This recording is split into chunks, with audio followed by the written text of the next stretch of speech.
The studio apartment had become my world for the past 4 years. A cramped space where canvases leaned against every wall and the smell of oil paint had permanently soaked into the floorboards. To my family, it was evidence of my failure to launch into real adulthood. To me, it was where I'd been quietly building something they couldn't understand. "Maya, you're 29 years old," my sister Rebecca would remind me during her monthly check-in calls, her voice carrying that particular tone of concerned superiority that successful older siblings perfect over the years. "At some point, you need to accept that art isn't going to pay your bills." Rebecca had followed the family template perfectly. Business degree, corporate job, suburban house, 2 kids and a retirement fund. She was everything my parents had hoped both their daughters would become. I was the cautionary tale they used to motivate their friends' children. The irony was that I'd been supporting myself through art for 3 years. Not through painting sales, those were still rare and modest, but through restoration work for private collectors, authentication consulting for auction houses, and technical analysis for insurance companies investigating art fraud. It was steady, well-paying work that required the same skills I used in my own artistic practice, but explaining this to my family felt impossible when they'd already decided my path was impractical. The breakthrough had come 18 months earlier when Dr. Elizabeth Hartley, the chief curator at the Metropolitan Museum of Art, had visited a small gallery where 3 of my paintings were displayed. She'd spent 40 minutes studying my work, then tracked down my contact information through the gallery owner. "Your technique is extraordinary," she'd said during our first phone conversation. "There's something happening in your brushwork that reminds me of the late Rothko pieces, but with a contemporary emotional complexity that's entirely your own. I'd like to discuss a potential acquisition for our modern collection." That conversation had led to 6 months of meetings, studio visits and careful negotiation. The Met wanted to purchase not just one piece, but a series of 5 paintings I'd completed over 2 years. Works that explored themes of urban isolation and digital disconnection through layers of color and texture that seemed to shift depending on the lighting and viewing angle. But I hadn't told my family about any of it. How could I explain that the Metropolitan Museum of Art was interested in my work when they'd spent years treating my painting as an expensive hobby that prevented me from finding real employment? How do you announce that your art is being considered for permanent acquisition when your sister regularly suggests you apply for administrative assistant positions? The silence had become a habit, a protective barrier against the well-meaning criticism that had eroded my confidence for years. It was easier to let them worry about my impractical choices than to risk having them dismiss achievements they wouldn't understand or believe. The acquisition had been finalized 6 months ago, but the Met's exhibition schedule meant the paintings wouldn't be displayed until their upcoming Contemporary Visions showcase. In the meantime, I'd signed with a prestigious gallery in Chelsea, sold 8 pieces to private collectors for amounts that would have shocked my family, and been featured in Art News as one of 30 artists under 30 changing contemporary painting. But at family gatherings I remained Maya who played with paints, and needed to consider more practical career options. This Sunday's extended family dinner at my Aunt Karen's house had followed the predictable script. Rebecca had updated everyone on her promotion to regional sales director, her husband's new position at a tech startup, and their plans to renovate their kitchen. I'd listened politely, contributed appropriately, and deflected questions about my own life with vague references to staying busy with projects. "Projects," Rebecca had repeated with that familiar mix of affection and exasperation. "Maya, we're all adults here. You can call them paintings. We know you're still trying to make this art thing work." Aunt Karen, my mother's younger sister and a retired high school guidance counselor, had nodded knowingly. "There's no shame in having creative hobbies, Maya, but at your age you need to think about building something sustainable. Maybe teaching? Art teachers have good benefits." I'd practiced this conversation so many times in my head that my responses had become automatic. "You're probably right," I'd say, or, "I've been thinking about that too." Anything to avoid the exhausting process of explaining a career they'd already decided was unsustainable. The suggestion about teaching wasn't new. It surfaced at every family gathering along with ideas about graphic design, more commercial, art therapy, helping people, or museum work, at least it's art-related. What they didn't understand was that I was already doing exactly what I wanted to do, and it was working better than any of us had imagined. My cousin Jessica, Rebecca's 17-year-old daughter, had been scrolling through her phone during most of the dinner conversation, occasionally rolling her eyes at the adult discussions about careers and mortgages and retirement planning. But when the subject turned to my impractical art career, she'd looked up with sudden interest. "Aunt Maya, didn't you say you were working on something big?" she'd asked, her teenage directness cutting through the diplomatic adult conversation. "Like something with a museum?" I'd felt the familiar tightening in my chest that came whenever someone asked direct questions about my work. "Just some consultation stuff," I'd said, hoping to redirect the conversation away from specifics. But Jessica had pressed on with the persistence of someone who hadn't yet learned to avoid uncomfortable topics. "But I thought you said it was the Met? That's like a really big deal, right?" The table had gone quiet in the way that happens when someone mentions something unexpected. Rebecca had looked at me with a confused expression, as if trying to reconcile this information with her understanding of my failing art career. "The Metropolitan Museum?" Aunt Karen had asked, her guidance counselor instincts engaging. "Maya, what kind of consultation work are you doing there?" I'd felt trapped between my habitual deflection and Jessica's obvious expectation of a real answer. "Just some technical analysis work," I'd said, which was technically true if you considered authenticity verification and condition assessment as technical analysis. But Jessica hadn't been satisfied with vague explanations. "Didn't they buy some of your paintings, though? I remember you mentioning that." The admission had hung in the air like smoke. Rebecca's fork had frozen halfway to her mouth, and I could see her processing this information against everything she thought she knew about my financial situation and career prospects. "The Met bought your work?" Rebecca had asked, her voice carrying a note of disbelief that stung more than she probably intended. "It's not as significant as it sounds," I'd said, falling back on the minimization that had become second nature. "They acquire lots of contemporary pieces. It doesn't necessarily mean anything." But even as I'd said it, I'd known how hollow the deflection sounded. The Metropolitan Museum of Art doesn't acquire work casually, and everyone at the table knew it. The conversation had moved on to safer topics after that, but I'd felt the weight of unasked questions and unexplored implications. Rebecca had kept glancing at me with an expression I couldn't quite read, confusion mixed with what might have been the beginning of reassessment. That's when Rebecca had launched into her familiar lecture about practical career choices, apparently feeling the need to reassert the established family narrative about my impractical life decisions. "Stop wasting time on art projects," she'd announced to the table, her voice carrying the authority of someone who'd been successful in traditional ways. "Maya needs to start thinking seriously about building a real career. She's talented, but talent doesn't pay the bills." Aunt Karen had nodded emphatically, her years of counseling teenagers about realistic career expectations clearly influencing her perspective. "She needs practical skills. Something with steady income and benefits. Art can be a wonderful hobby, but it's not a sustainable career for most people." The conversation had felt like a summary judgment on 4 years of work they'd never really tried to understand. I'd looked around the table at faces filled with genuine concern and misplaced certainty, and I'd felt the familiar resignation that came with these family interventions. "You're right," I'd said simply, because it was easier than defending work they'd already decided was worthless. But Jessica had been scrolling through her phone again, and her sharp intake of breath had cut through the adult conversation about my questionable life choices. "Oh my God," she'd said, her voice carrying the excitement that only teenagers can muster for unexpected discoveries. "Aunt Maya, isn't this you?" She turned her phone toward the table, and I'd seen my own face looking back at me from what appeared to be a news article. The headline read, "Contemporary Visions.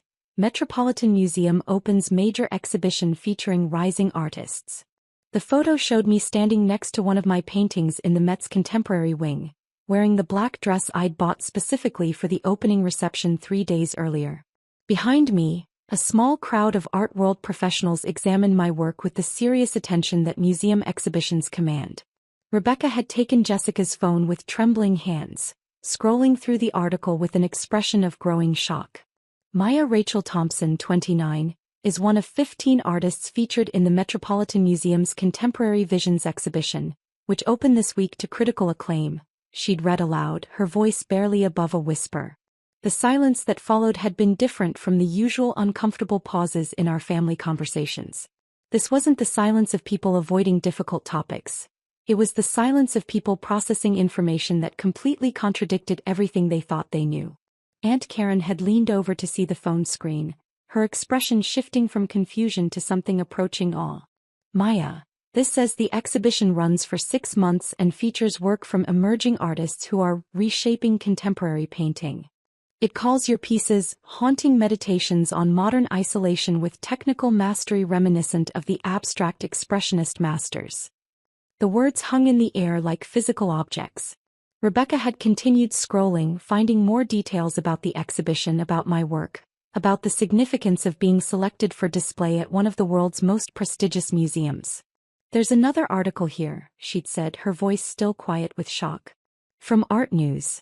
Thompson's 5P series explores themes of digital disconnection through layered oil techniques that create an almost holographic depth, with colors that seem to shift and breathe as viewers move through the gallery space. Jessica had grabbed her phone back, her teenage excitement overriding the adult shock at the table. Aunt Maya, this is so cool. It says here that your paintings are being compared to Rothko and that collectors are already inquiring about commissioning new works. You're like famous. The assessment was generous, but the attention was real. The opening reception had been attended by museum directors, gallery owners, art critics, and collectors from around the world. Sales inquiries had been coming through my gallery representative daily. 3 art magazines wanted to do profile pieces, and a documentary filmmaker was interested in including my work in a project about contemporary American painting. But sitting at my aunt's dining room table, surrounded by family members who'd spent years encouraging me to pursue more practical career paths, the success felt surreal and disconnected from the person they thought I was. Rebecca had set down the phone and looked at me directly for the first time in the conversation. Maya, I don't understand. If this is what you've been working on, why didn't you tell us? Why have you been letting us lecture you about getting a real job when you're having exhibitions at the Metropolitan Museum of Art? It was a fair question that I'd been avoiding for months. How do you explain that their well-meaning concern had become so predictable and dismissive that sharing good news felt pointless? How do you tell people who love you that their support had become indistinguishable from their criticism? When would I have told you? I'd asked quietly. During the conversations about how art isn't a real career? Or when you were suggesting I consider teaching or graphic design because painting wasn't practical? The question had landed heavily. Rebecca's face had flushed, and I could see her processing years of conversations from a completely different perspective. Uncle Paul, Aunt Karen's husband, had spoken for the first time since Jessica's discovery. Maya, help me understand something. This exhibition at the Met, this isn't just displaying your work, is it? This is a major career achievement. I'd nodded slowly. It's considered quite significant in the art world. The Contemporary Visions exhibition only happens every 5 years, and they typically select artists who they believe will have lasting influence on contemporary painting. The explanation had felt strange coming out of my mouth at a family dinner. For so long, I'd compartmentalized my professional achievements from my family relationships that connecting them felt almost foreign. Aunt Karen had shaken her head slowly, her expression mixing regret with confusion. Maya, I feel like we need to apologize. We've been treating your career like a hobby for years, haven't we? The acknowledgement had been both healing and painful. Healing because it recognized the dismissal I'd experienced. Painful because it highlighted how completely they'd misunderstood the work that had consumed my life for 4 years. My phone had buzzed with a text message and I'd glanced at it automatically. The message was from Dr. Hartley at the Met. Maya, wonderful coverage in the Times today. The response to your pieces has been extraordinary. Would you be available for a call tomorrow about our next acquisition discussion? Rebecca had seen me reading the message. Maya, can I ask, and please don't take this the wrong way, but are you making a living from this? I mean, can you support yourself through art sales and museum work? It was the question that had been underlying all their concern for years. The assumption that artistic success and financial stability were mutually exclusive, that pursuing creative work necessarily meant choosing poverty and instability. The Met acquisition was for a significant amount, I'd said carefully, and the gallery representation has led to consistent sales to private collectors. I've been financially stable for about 3 years now. The admission had felt like opening a door that had been closed for so long I'd almost forgotten it existed. For 3 years I'd been supporting myself comfortably through my art while letting my family believe I was struggling and impractical. Jessica had been reading more coverage on her phone, her excitement growing with each new discovery. Aunt Maya, there's a whole article in Vogue about the exhibition. They interviewed you about your painting process and your influences. You talked about growing up feeling disconnected and how that influences your work. She'd scrolled further, finding more coverage. And look, this gallery website shows your paintings selling for like real money. These aren't like hundreds of dollars. These are thousands. The numbers had made Rebecca go very still. As someone who worked in sales, she understood exactly what consistent five-figure art sales meant in terms of annual income and career sustainability. Maya, she'd said slowly, I think I owe you a very significant apology. We've been approaching your career from a place of complete ignorance, haven't we? The apology had meant everything and nothing simultaneously. Everything because it acknowledged years of dismissed dreams and unrecognized achievement. Nothing because the work itself hadn't changed, only their perception of its value. Uncle Paul had cleared his throat. Maya, I have to ask, when you've been sitting here listening to us give you advice about finding practical work, what has that been like for you? It was perhaps the most direct question anyone had asked me about the family dynamics that had shaped years of gatherings. Exhausting, I'd answered honestly. It's exhausting to have work you care deeply about consistently dismissed as impractical, especially when that work is actually succeeding in ways that surpass your own expectations. The honesty had shifted something in the room's energy.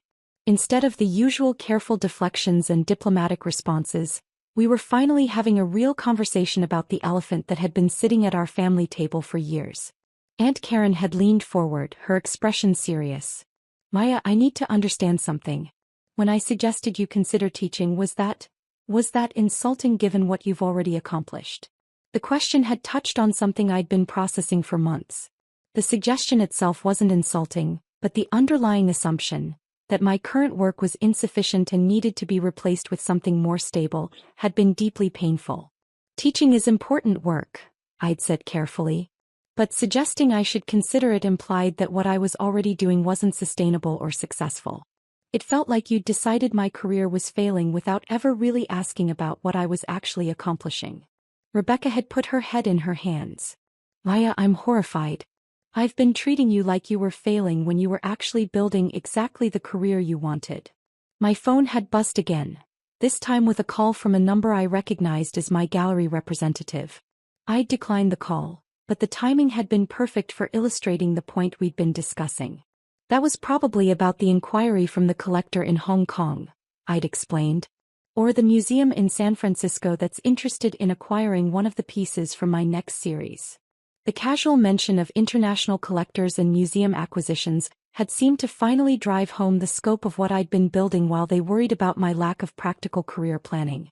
Jessica had been scrolling through more coverage, her teenage enthusiasm undaunted by the adult processing happening around the table. Aunt Maya, this article says you're working on a new series about digital relationships and that there's already a waiting list of collectors who want to purchase pieces before they're even finished. That's amazing. The waiting list was real, and it represented a level of career success I'd never expected to achieve so early. But sitting at the family dinner table, it felt surreal to be discussing these achievements with people who'd spent years encouraging me to consider alternatives to art. Rebecca had looked up from her hands, her expression mixing regret with something approaching pride. Maya, can you help me understand how we got this so wrong? How did we completely miss that you were building a successful career?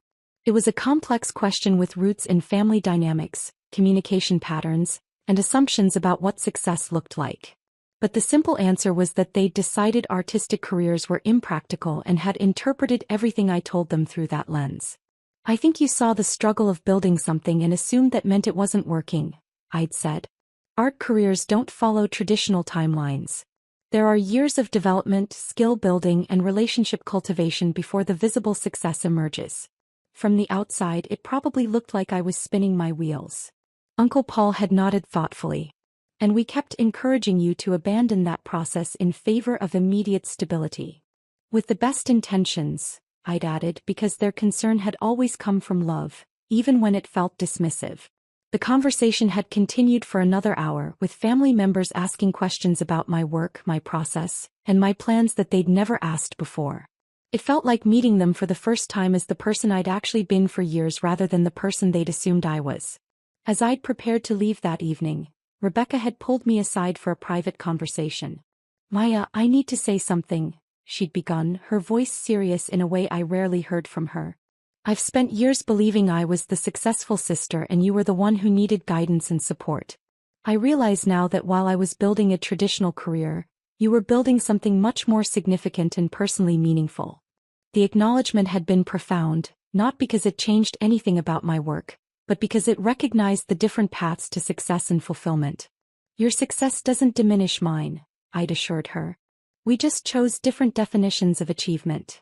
She'd hugged me then, and for the first time in years, it had felt like she was hugging the person I actually was rather than the person she thought I should become. Driving home that night, I'd reflected on how strange it felt to finally be seen by my family for who I'd been all along. The validation was meaningful, but it also highlighted how completely they'd misunderstood my life for so long. My phone had been buzzing with messages throughout the evening, from my gallery, from collectors, from art world contacts responding to the exhibition coverage. The professional momentum was building in ways that would have seemed impossible 4 years earlier when I'd started painting in my cramped studio apartment. But perhaps the most significant change wasn't in my career trajectory or public recognition. It was in the family relationships that had been strained by years of misunderstanding. For the first time in years, I felt like I could share my professional achievements without having to defend their validity or practical value. The irony wasn't lost on me that external validation had been necessary before my own family could see value in work I'd been doing successfully for years. But perhaps that's how family dynamics work sometimes. Love and concern can create blindness that only outside perspective can illuminate. As I'd pulled into my apartment complex that night, my phone had rung with a call from Dr. Hartley at the Met. "Maya, I hope I'm not calling too late," she'd said, "but I wanted to discuss the response to your pieces in the Contemporary Visions exhibition. The feedback from critics and collectors has been exceptional, and we'd like to discuss commissioning a new piece specifically for our permanent collection." The conversation had lasted 30 minutes, covering everything from timeline to thematic focus to the significance of having work commissioned specifically for the Met's permanent collection rather than simply acquired. After hanging up, I'd sat in my car for a moment, processing the day's revelations. That morning, I'd been the family member who needed practical career advice. That evening, I was the artist whose work was being commissioned by one of the world's most prestigious museums. The transformation hadn't happened overnight, of course. It had been building for 4 years through countless hours of painting, developing technique, building relationships, and creating work that mattered to me regardless of external recognition. But for the first time in years, my family would see the full picture rather than just the parts that worried them. And perhaps more importantly, I could finally share the work that had been the center of my life with the people who mattered most to me. The studio apartment that had represented failure to my family was actually the place where I'd built exactly the career I'd always wanted. And now finally we all knew it.